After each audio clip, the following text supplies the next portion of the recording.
Hi, my name is Mason Southwick. In most instances, a fire can be comforting and inviting, whether it is curling up in front of one on a cold, snowy day or gathering around a campfire with family and friends and reminiscing about old times.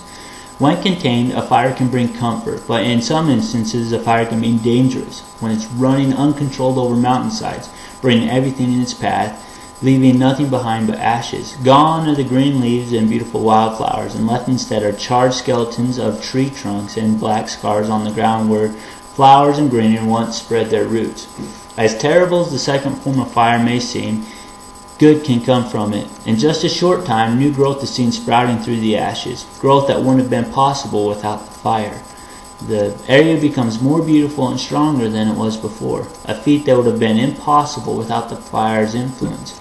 My life is comparable to a fire, in both its controlled and uncontrolled forms. There have been times that it has been comfortable, that I have felt safe and secure in its warmth, and there have been many times that the fire has altered everything in its path, changing my life completely. My childhood and teen years are the contained time of my fire. I had a family who cared for me and made sure my needs were met. I had great friends. I had teachers and coaches who cared and taught me. Nothing drastic and life-changing happened in those years. My life was comfortable. The fire was controlled, so I could only benefit from its warmth. However, I didn't grow immensely. Like a forest, I had my good and strong qualities, but I was still lacking. I was just unable to grow without a change.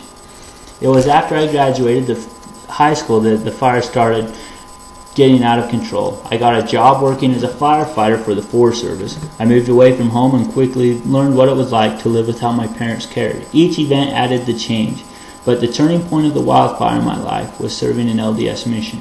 I was a 19-year-old boy being uprooted out of everything that I'd been used to and being placed in an unfamiliar place with people I'd never met.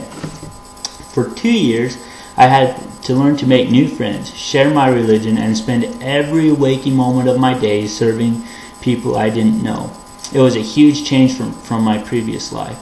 Everything I was before my mission, it didn't matter.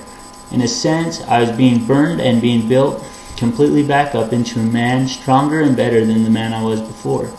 At the time, it was extremely difficult and painful, as a fire can be, but after the regrowth began, it was so worth it. There was no comparison in the person I was before I left to the person I was after returning home from my mission. My wildfire had wreaked its havoc, leaving in place something much better, and that is something very invaluable, no matter how hard it was at first.